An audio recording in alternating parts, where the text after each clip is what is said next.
Hey, this is Anney. And Samantha. And welcome to Stuff Mom Never Told You, a production of iHeartRadio.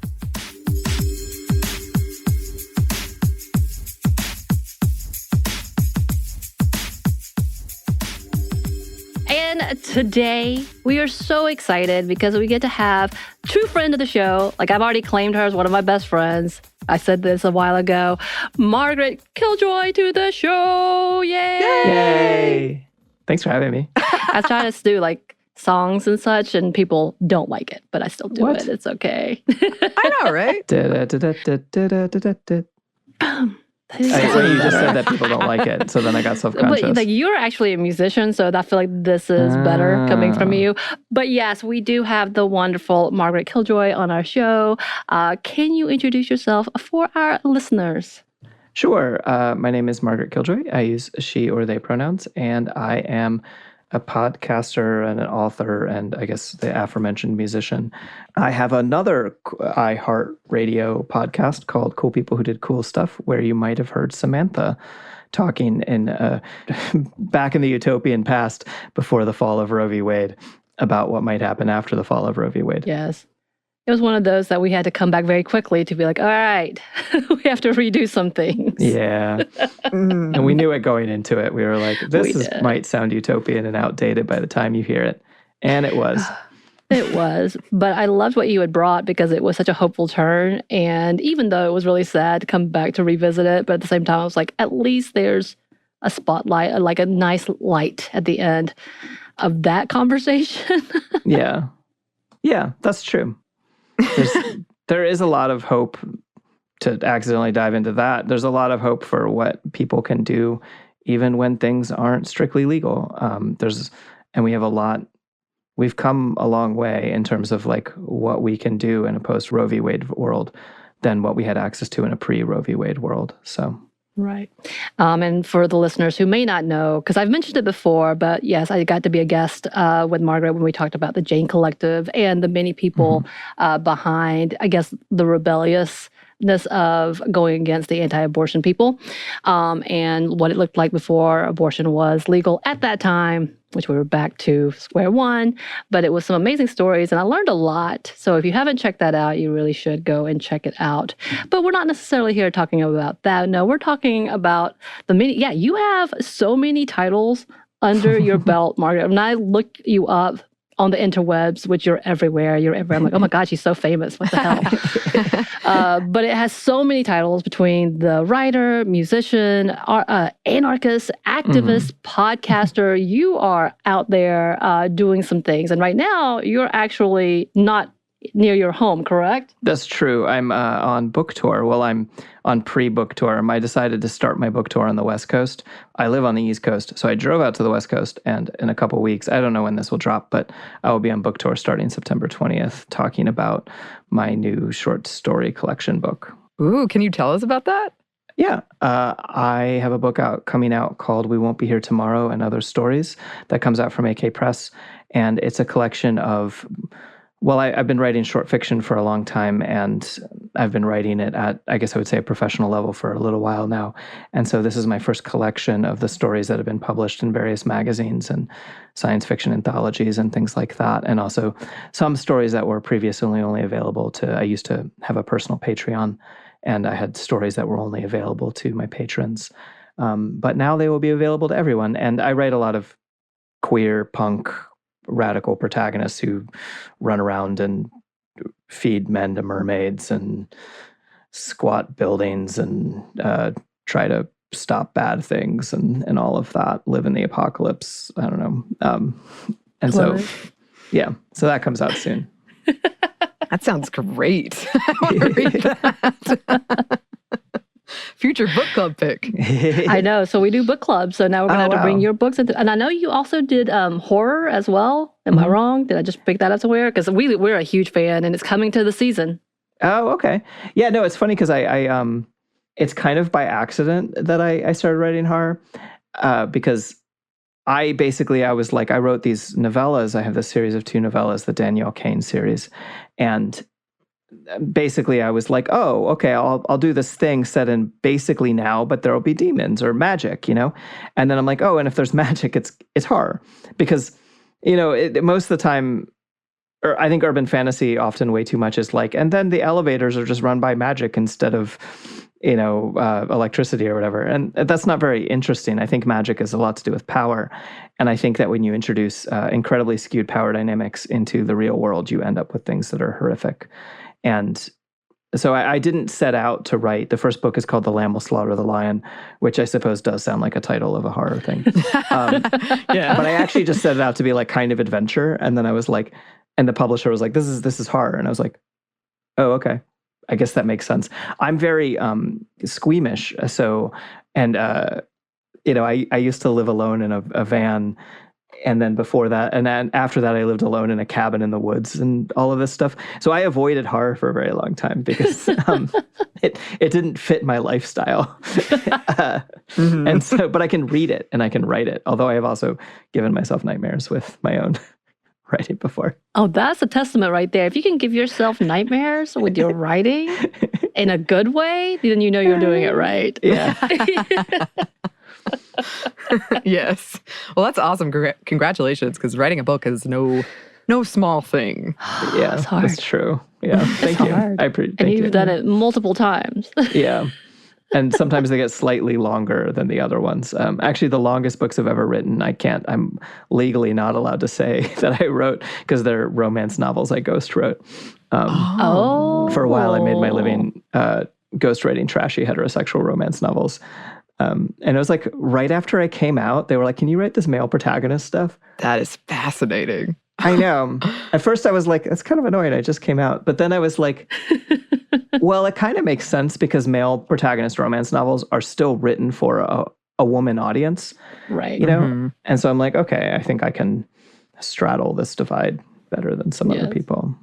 Yeah, absolutely. It's very obvious, and we've talked about this before, and we're going off subject, but before we go back to the subject, but how oftentimes when you see romance and it has specific language, you're like, this is definitely a woman who wrote this, or someone who understands that gender level of this is a male gaze, this is a female gaze, especially when it comes to heteronormative conversations, there's very big differences. And so it seems very obvious, like someone understands. Someone really understands what we're talking about here. And it's not your cis male dude doing this.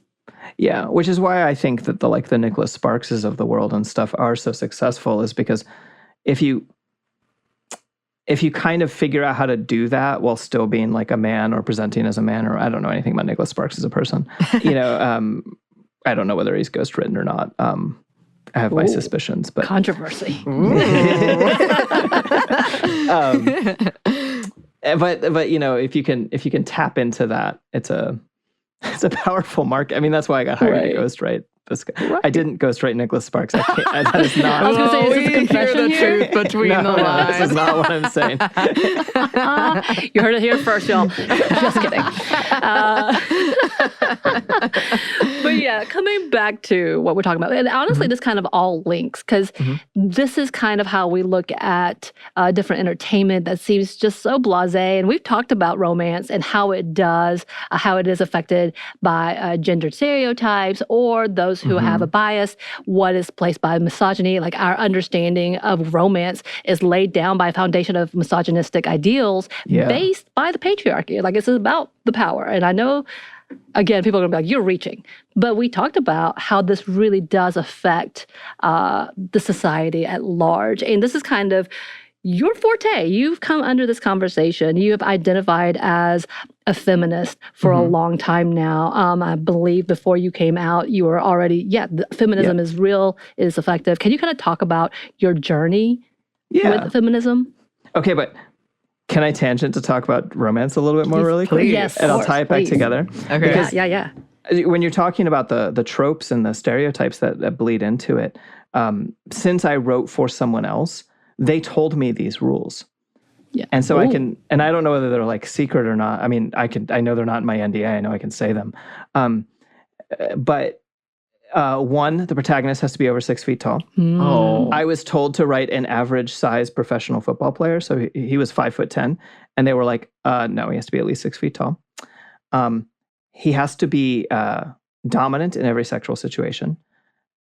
And he also which was awkward in one of the ones I wrote because he was injured, which actually was kind of fun to write. Did he cause himself more injury because he had to be dominant no matter the cause?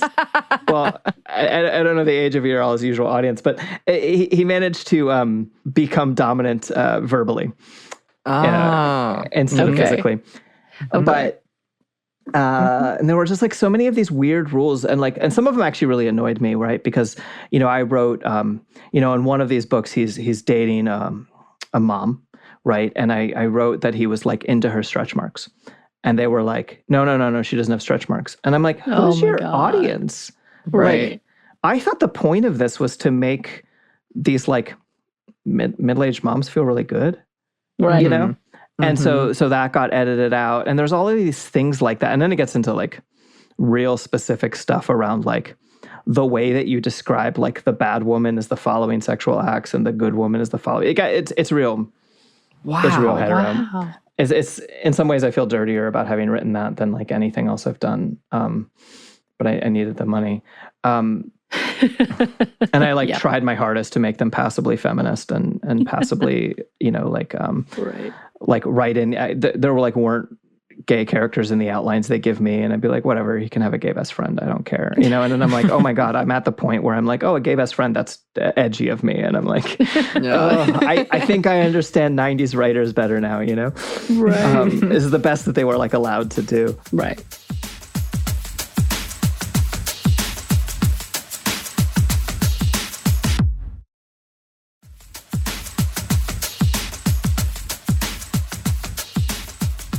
Okay, your question was about my journey into... Yes. Yeah, Feminism. sorry. I was really excited because I don't get to talk about romance novels much. Hey, we could do a whole section on that because, like I said, I think we did a two-parter because we were like caught up in that. But I want to go back going. and listen to that because I might have also just told you all things that you already know. No, that was new. No, you went to a whole different. We went down a whole different route. Okay. Sometimes I think about trying to write some really intentionally now, but life is very short. So... I grew up being told I was a boy, right? And I have these like early memories of I wish I was a girl. But all of the early presentations I saw, I grew up in the 80s and 90s, and all of the early presentations of trans women I saw were very monstrous, right? They were the butt of jokes, or they were to be pitied, or they were like they had destroyed themselves, or and I have these very early memories of being like, I wish I was a girl, but I cannot become a girl. I cannot become a trans woman. That is better to be a boy than to be one of these pitiable creatures. And, and I held on to that for a very long time. And it was very confusing, right? Because I kept dating gay girls and we would all be confused. We'd be like, why am I attracted to you? And be like, I don't know. I honestly couldn't tell you. And... and it's kind of this like thing. I've talked to other trans women and other trans folks about this, where like kind of like on some subconscious level, people know this when they even don't know this, and it's not just about like who I would date or whatever. Although it'd also be, you go the other way, and I date very confused straight girls who are like, what, this doesn't work, right? But I also got really into LGBT stuff as my like first politics. I joined the Gay Straight Alliance of Maryland when I grew up, and actually one thing I think that people don't realize is that the Gay Straight Alliances of the 90s, the reason they were Gay Straight Alliances was plausible deniability, because if you don't want to come out, you can still join organizations. And the way that we started our Gay Straight Alliance in my school was really funny. There were these two teachers who, in retrospect, were very obviously lesbians, not dating each other. But, one of them had a hyphenated last name, and one of them was the super butch gym teacher. And they just kind of cornered me in the hallway one day before school started. And they were like, did you know that teachers aren't allowed to start student groups? And I was like, huh. And they were like, here's a clipboard with a form that's already filled out to start a Gay Straight Alliance. Do you want to start a Gay Straight Alliance? And I was like, I do want to start a Gay Straight Alliance. Because they knew that I was involved in regional Gay Straight Alliance politics. And no one was out in our Gay Straight Alliance. And in retrospect, we were all, almost all queer, and the random straight guy is very actively politically engaged in leftist politics now. So yeah, I kind of...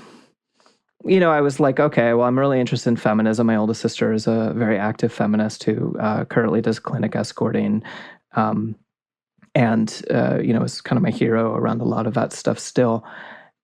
And so it was just always something I was interested in, and I always as this very ally position, even though on some level I was like, well, what's going on here? Like, why do all I care about is like women's issues and gay issues, And then slowly the category of what counts as trans started to expand, in that people who don't necessarily medically transition, or if they do like quote medically transition, it's not to necessarily the same degree. It's like it's no longer like you become a woman when you like undergo surgery, right? I rarely see people talk about being like, oh, I'm pre-op M to F or whatever. That is terminology that I'm not trying to shame anyone who uses any terminology. I don't care. But it is like terminology that no longer seems to be the dominant discourse around it. And, and the more I came to understand this work that that feminism has done for a very long time to draw the distinction between sex and gender and use that to understand both sex and gender-based oppression, that lens allowed people to kind of realize that, basically, if I am a trans woman, I'm a trans woman already, rather than like waiting to become a trans woman. And I don't personally experience much in the way of body dysmorphia. And so I don't have a strong desire to quote unquote, like medically transition or surgically transition or whatever language, people want to use. But I have a very strong desire to socially transition. And so when that became available to me, when that was included under the umbrella of trans, it's like the umbrella of trans expanded to include me. For a while, I identified as like a transvestite, which is not a word that people tend to use right now. But I was like, oh, I'm just a cross-dresser, and it's like, all of this when I'm like, oh, I was a cis boy. I was like a cis boy where I took the name Margaret and published books under the name Margaret and like wore women's clothing almost exclusively. But yeah, it kind of expanded to include me. And I think that there's a lot of people who that happened to. And then the other really big important thing is that it stopped being perceived as monstrous by a large chunk of society. Now things have swung back the other way.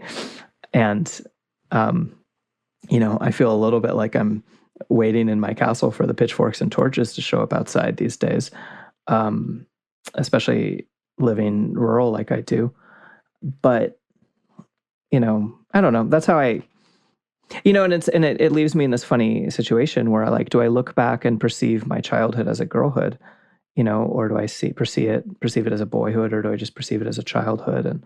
And the ways I feel about that change different times. It helps that, sometimes I like by the end of high school, like my closest group of friends was just like the girls, and it was like the girls and then me, I'm here, and I wasn't dating any of them, and we'd sit around and paint our nails and like skip gym class to sit in the corner and talk about goth bands or whatever, And I'm still friends with some of those people. One of my best friends is still from that time. And it was one of the people who really encouraged me to come out. I remember I was like 30 and I was like, oh, it's too late. And someone I'd known since I was like 13 was like, why is it too late? And I'm like, I don't know, because no one will believe me. And she's like, does that matter? And I'm like, I guess it doesn't, And now I'm kind of rambling, but some people will believe me and some people won't. And, it's like, I don't pass, right? But I don't try to. It's possible that if I transitioned when I was younger, I would have put more work into that. But as it is, and then that's the beautiful, the horrible thing, right? Is you realize it's like no one passes for under cis feminine standards. It's like cis feminine beauty standards hurt everybody. And so now it's just like, well, I walk through the world and people perceive me largely as a man in a dress. And that's fine. I mean, it's fine when it's fine. It's not fine when it's not fine. But fortunately, I'm also a scary punk. So for the most part, people don't mess with me. A lot of people say things behind my back, but not to my face, because I also often walk around with a very large knife. That'll do it. So That'll do it. I like it. I think that's the lesson to be told. Carry a knife. yeah. I mean, where it's legal, it is a useful visual indicator of like, hey, it's not worth it. It's just not worth it. Like, Let's not start. yeah. I love that. I love that conversation about being on a spectrum. I think we talk about that a lot on the show when it comes to gender. It's not binary. It is a spectrum, and it is fluid, and it should be. It doesn't make sense that it's not. And the idea that it has to be in order to fit a standard, it's absurd. It is. When you really kind of come down on it. Same thing with love and relationships, and understanding that this is it's fluid. And why wouldn't it be? If it's emotion, if it's not gender, but like about feelings and who you love and why wouldn't it be the person that you connect to? That makes the most sense, because at the very least, it's honest. And then the very most, it's happiness. And that's something that we should strive for in individual lives, and just for happiness. Again, it has nothing to do with everybody else. It has everything to do with who you are and coming out to, whether it's with your gender, whatever it is, or coming out and being independent in your political stance. Like that's even a big conversation. Understanding that it's for you, and that at any point in time, things change, circumstances change, events change, and whatever that might be, it doesn't affect anyone else. So why should you be bothered by it? That's such a bigger conversation. And again, this goes back to what we were talking about with romance novels. This is like this layout that's existed for years and years and years, and it's not really helpful. And though people have accepted it, there's no reason to remain in that habit. I love, because when you talk about what you are going through and your coming out, and even what that looks like for you coming out as trans, but not only that, realizing the inner person of who you are has always been there. So whether it's your political stance, whether it's understanding feminism, whether it's calling yourself an anarchist, which I want to come back to, because I still need an understanding of that for myself, who understands the binary liberal and conservative. Like that's what I know, because my parents throw it in my face often. But all this is a platform for you. Like this, the reason that you are writing books, the reason that you are in a band, the reason that you are in a podcast kind of has everything to do with these foundations. Yes? That was a question that I didn't reference as a question. And can you kind of expound upon that? When I was younger and I was like, I want to do art. And I was like, what kind of art? And I was like, I don't know. And I was like, are you any good at any of it? No. And I'm like, well, what am I going to do? And I tried. I was like, I'm going to learn how to paint. And I'm okay painting, but no one's gonna. That's not my career path. And and writing more than anything else, writing fiction was something I was more interested in. I also, when I was younger, used to write poetry, and I aspire to become good enough to go back to writing poetry, but I don't write much of it right now. And so I started started doing all of these things and slowly expanding the list of things that I do, the number of plates I have spinning, unfortunately. And usually what I do is, if I have something I want to say, I think about what the best medium to say that is, and then go out and try and say it in that way. There's certain things, certain ideas that come across in different ways better. And for example, I think that music is a really good way to put someone in an emotional space, or put yourself in an emotional space. It's not a particularly good way to be pedantic. It's not a very good way to teach someone something. It's not a very good way to express complex political ideas or interpersonal ideas. However, it's not terrible at those things. I think that Riot Grrrl has shown us, and anarcho-punk and hip-hop, and a lot of different very direct forms of communication have come through from music, right? But overall, I tend to use it when I have something sort of more emotional to say.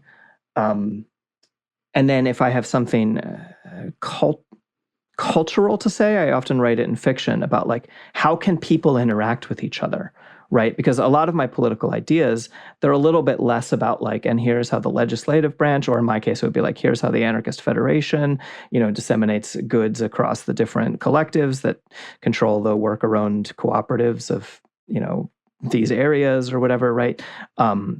Which would be like the political or economic structure of anarchism, as is sort of understood in a 20th century, at least, context.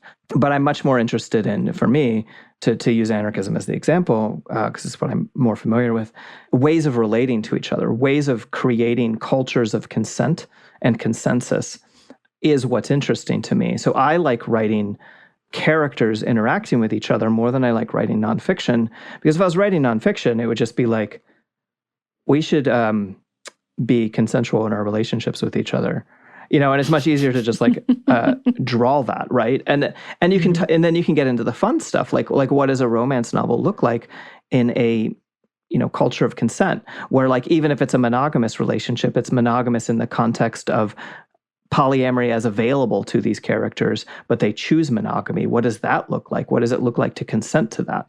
And in this case, I'm actually literally quoting Ursula Le Guin, is probably my like main role model of an author, and actually wrote specifically about that in this book called The Dispossessed, about like, these characters who could absolutely, it's even the norm to be polyamorous. They choose to be committed to each other.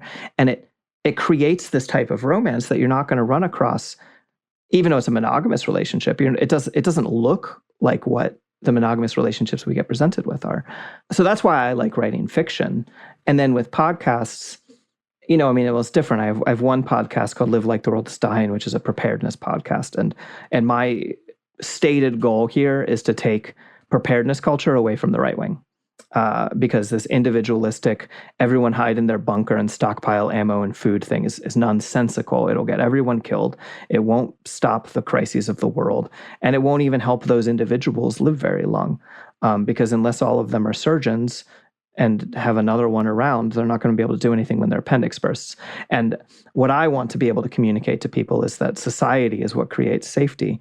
And society is what allows us to live full and happy and free lives, right? Because freedom, as I understand it, is not something that exists in a vacuum. Freedom is a relationship between people. Freedom is something that we give one another. And so to be totally alone, I'm not free because I can't do everything I want to do. All I can do is try not to die if I'm just totally alone. The only way in which freedom becomes liberty is if you're rich as hell, because then you can hire everyone to do everything for you. So you're still not actually alone doing things. You're just making all the decisions yourself.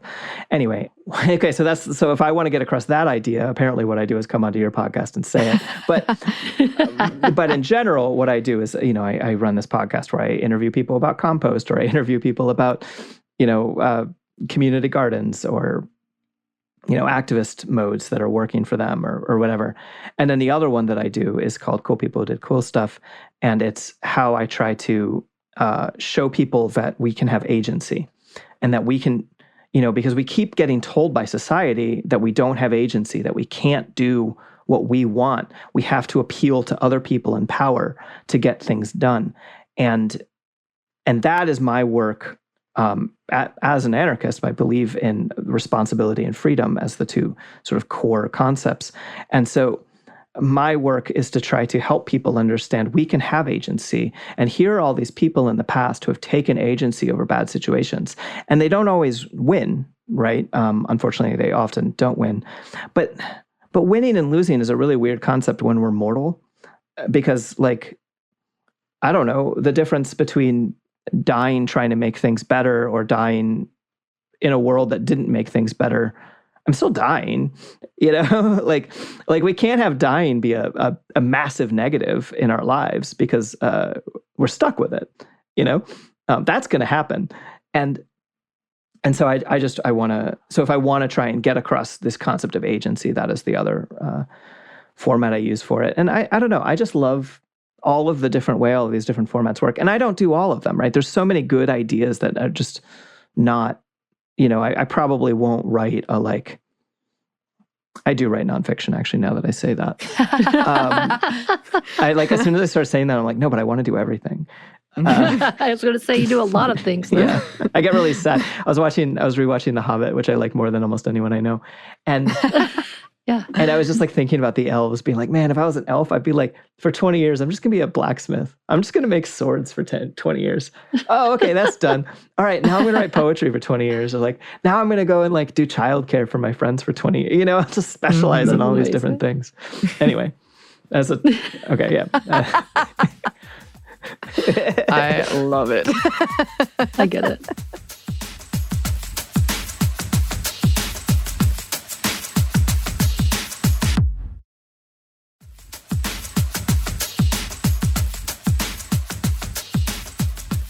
Samantha's already mentioned it, and you've alluded to it a lot. Can you explain what being an anarchist is and what you think that has to do with feminism? Sure. So I understand anarchism as two separate things that are related.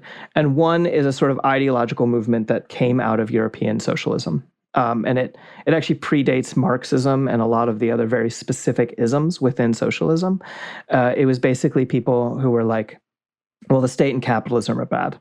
They are both oppressive forces, and we should do without them, and we should do things as communities. And then the sort of the like subsects that come up within that ideological position that was originally kind of mid-19th century, 1840s or so.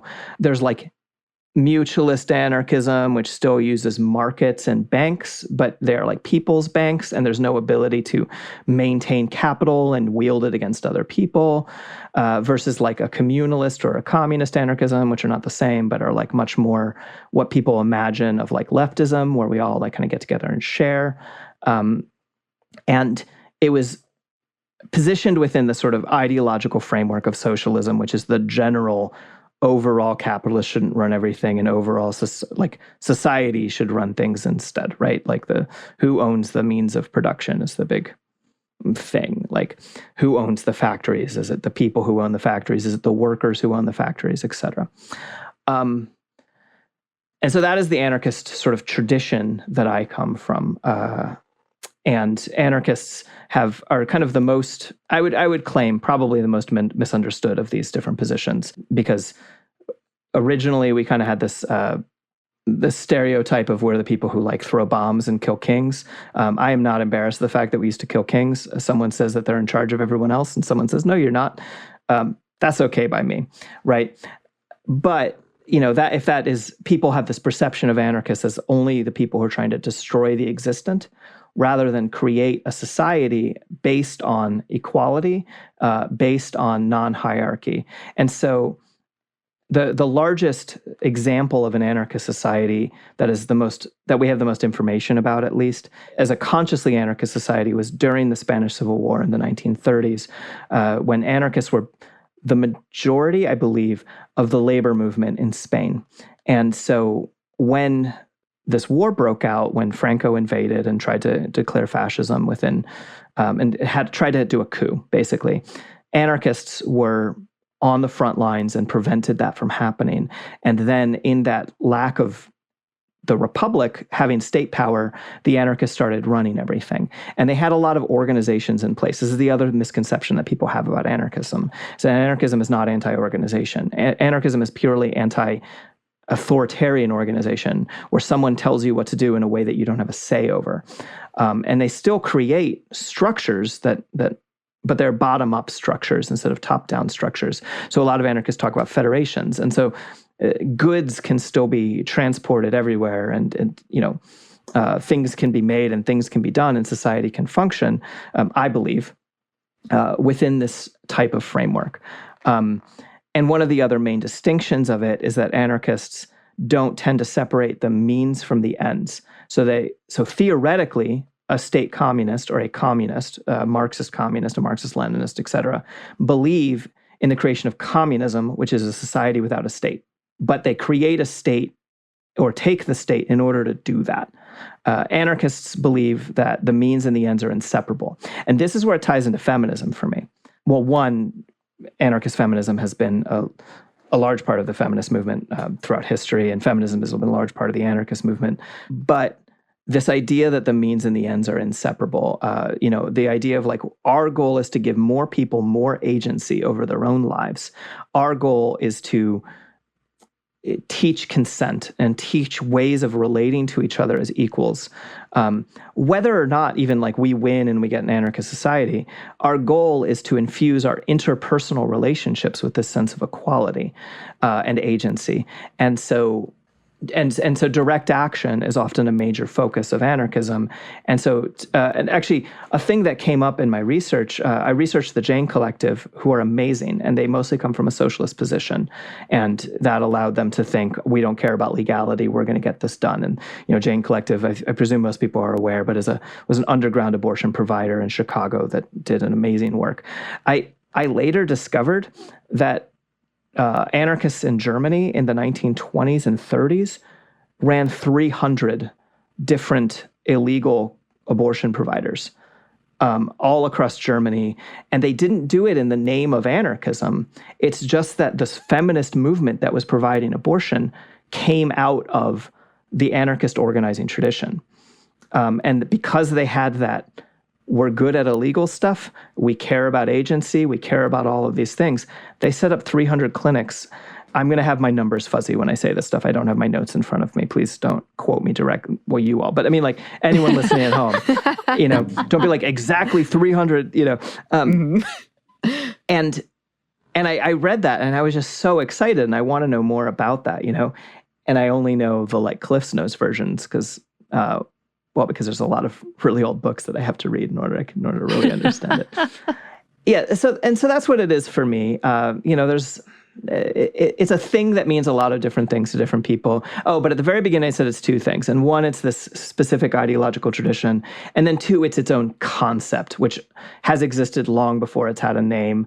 And there's a lot of people doing work, especially from non-European backgrounds, about anarchic organizing that has very similar, like, means and ends, but doesn't come from, well, this old dead white guy with a beard said this, and instead are like our traditions that are coming from North America or our traditions that are coming from, West Africa or whatever, like, tie in very well to this, and this is how we see things, Yeah, I don't know if that was a good 101 or not, but no. That's where I'm coming from politically. It was very good. I love that. Because, I don't, like I said, the history is very fuzzy for me because, like I said, I grew up in North Georgia where everything's very binary anyway. And when it comes to politics, either you're with us or you aren't kind of conversations. And having this level of like, anarchist has always been not a bad word necessarily, but not necessarily a good one either. So it's kind of like, it's with the foreigners. You got to put it out there. It's not part of the U.S. culture, and especially mountain culture. Mm-hmm. That's from me. But like, that's a lot of like learning lessons of like, okay, this is exactly where I am in my standpoint. I didn't know what it was necessarily, not necessarily like bombing kings. I'm not talking about that. But in general, just like finding out what it is to be autonomous and understanding that as a group, we do things better, the societal aspect of everything. And of course, we're not going to talk about communism and how that does lie within the patriarchal ideals. Right. But what I'm talking about in understanding, I became a social worker because I wanted to work for the collective. I wanted to be one who did a macro practice over a micro ideal. And that's a big debate within social work. When I was in social work, I don't know if this changed because it's been a minute since I've been in school. But that was a big debate about the macro and micro of helping a community and society, and what does that look like, and what did social work begin to be? It came out of a macro practice in helping communities. That's where it came to, and then it got dissected into, well, I'll be a therapist, which is not a bad thing. Please understand, I believe that helps as well a community when it's done correctly. But this like understanding of like, oh, okay, I've been practicing this. This makes sense. Oh, okay. When we talk about feminism, especially when we talk about intersectional feminism, which is where we are today, and it's shifted a lot when we talk about feminism. Feminism from the origins of the word to today has shifted greatly in a good way, I hope. As we are, you're right, we have tracked backwards as now we can at least differentiate those who are bad players when it comes to feminism, such as TERF, such as the Rawlings fan base that sticks with her, with her stupidity. I'll let that outlet that.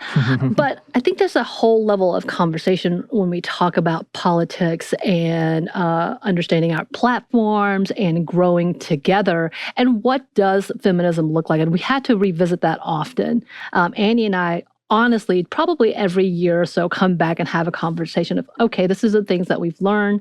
This is what we see in society. This is what we know that is changing vastly with the Black Lives Matter, misogynoir. You have to revamp that conversation about feminism. And I think as we are going back to seeing the negativity towards the queer community, the negativity towards the trans community, we have to come back and revisit this conversation. What does feminism look like today? So in your opinion, and this is a big question, and I'm sorry for this, because this is how I do. Do you think when you came out, your perspective of feminism changed in a positive, negative manner? A, that's part one. Mhm. B, what do you see as a positive in feminism today and as a negative in feminism today? Yeah. So I'm going to answer the second part first, I think. I think that intersectionality is the main beautiful thing that is happening to feminism.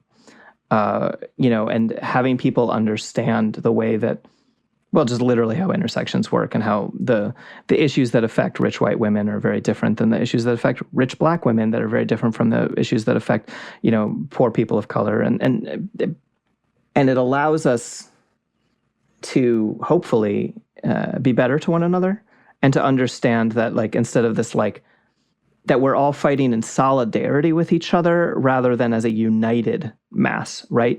Because we are all coming into feminism with our own needs and our own priorities. But we can stand together because we understand what we do have in common and what we don't, and how we can, and how I can assume that, well, like, okay, for example, Roe v. Wade affects me, but it does not affect me bodily, right? I mean, if it destroys the right to privacy and it gets used to prevent people from medically transitioning, yes. But like, I'm not having an abortion anytime soon, unless medical technology advances. And there's always that joke about like wanting to be the first trans woman to get an abortion, just to piss off everyone. But and while abortion is more than a woman's issue because it affects people who are not women bodily, it affects trans people, certain intersex people, certain non-binary people, it affects a lot of people, right, who are not women.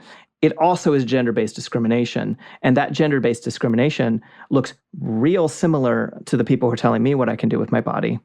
And even if it wasn't, something that affects most women affects me, right?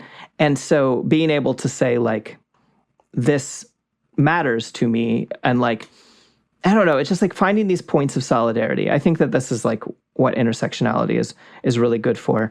I think that especially now, and I think this is a newer addition, we're starting to see class introduced into this intersectionality as well. And I think that that's vital. I think one of the problems of the old left is they reduced everything to class, right? But one of the problems with the sort of essentially liberal feminism is that it cuts class out of intersectionality sometimes. I don't actually believe the average person who identifies as a liberal does, but the sort of like... The agenda? Yeah, the larger, there's such a difference between like liberal politicians and liberals, right? Mm-hmm. Right. And so I think that the introduction of class is very important because it's all related to power. It all comes back to power as far as I'm concerned. And class is a very strong indicator of power, but so is race, so is ethnicity, so is gender, so is sexual orientation. So there's so many other things that also relate to power.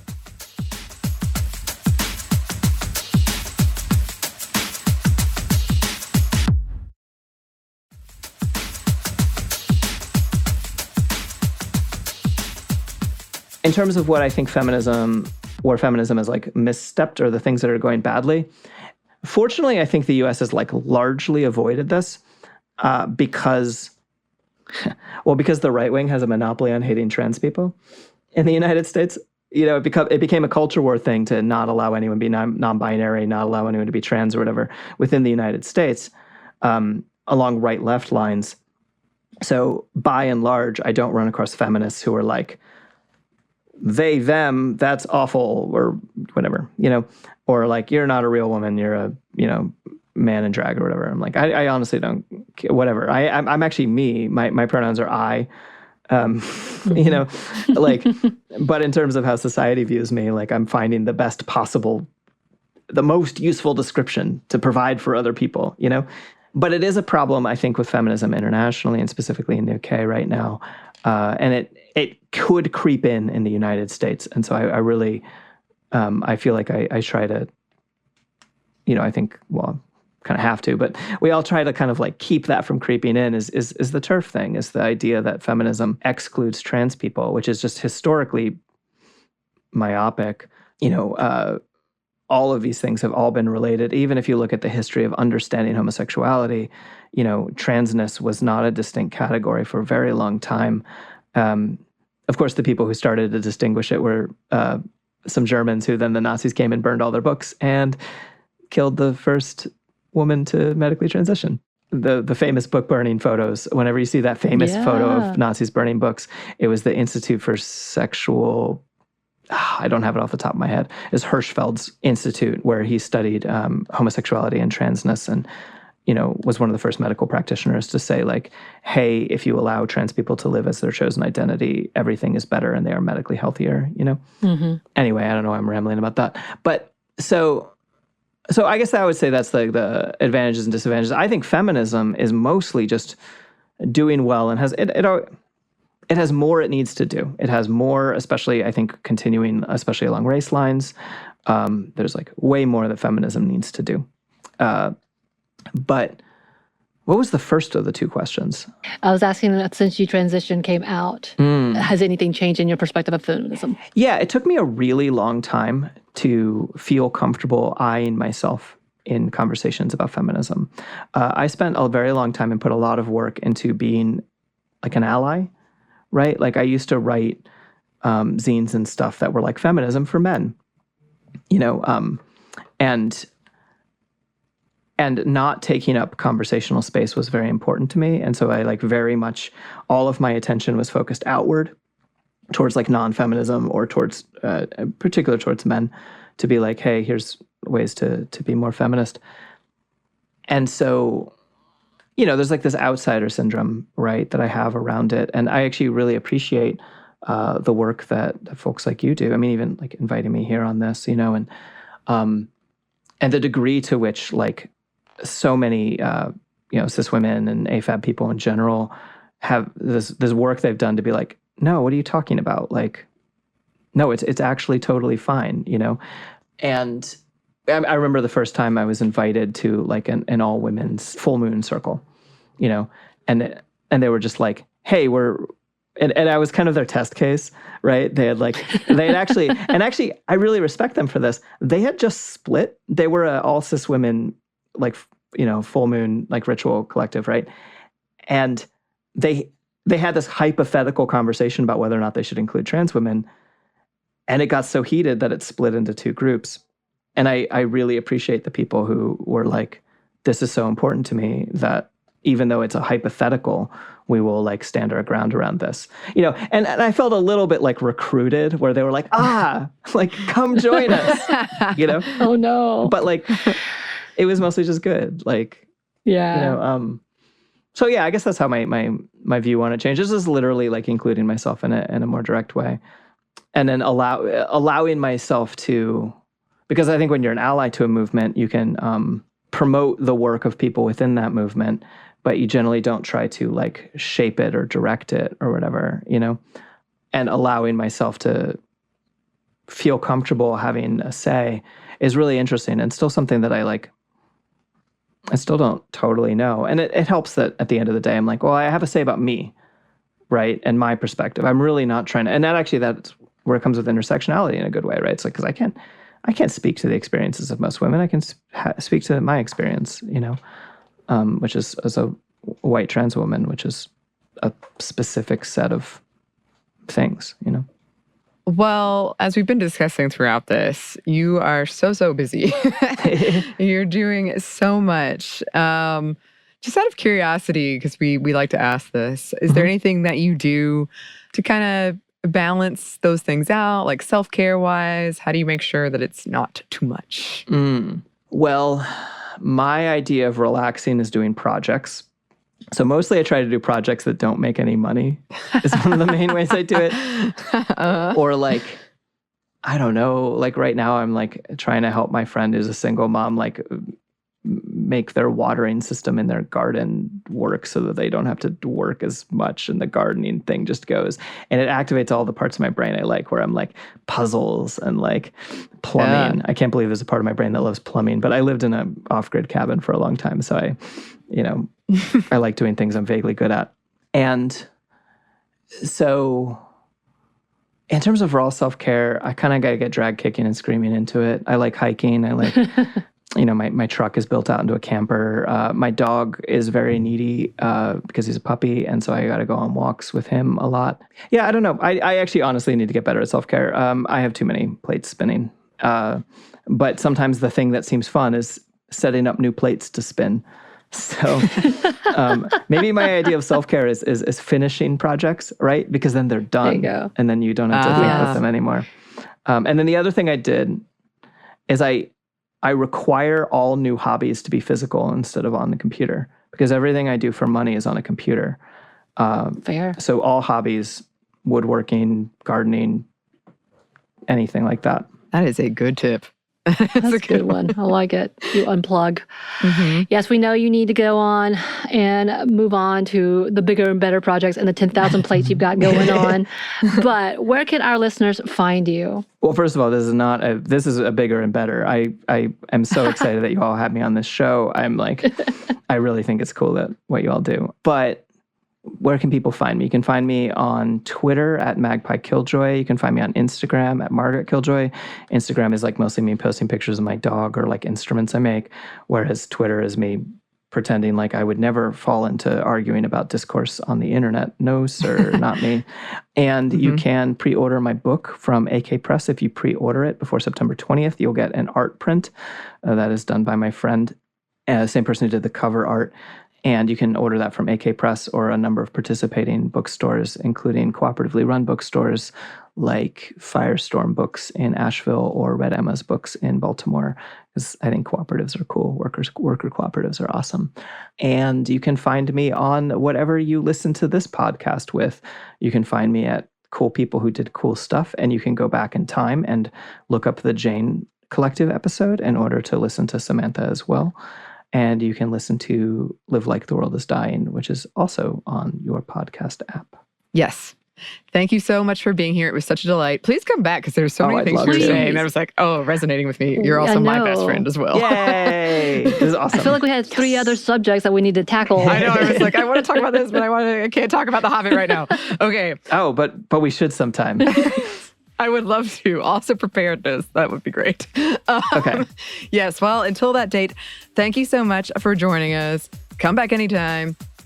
Listeners, if you would like to contact us, you can. Our email is stuffmediamomstuff@iheartmedia.com. You can find us on Twitter at momstuffpodcast or on Instagram at Stuff I Never Told You. Thanks, as always, to our super producer, Christina. Thank you. And thanks to you for listening. Stuff I Never Told You is a production of iHeartRadio. For more podcasts from iHeartRadio, you can check out the iHeartRadio app, Apple Podcasts, or wherever you listen to your favorite shows.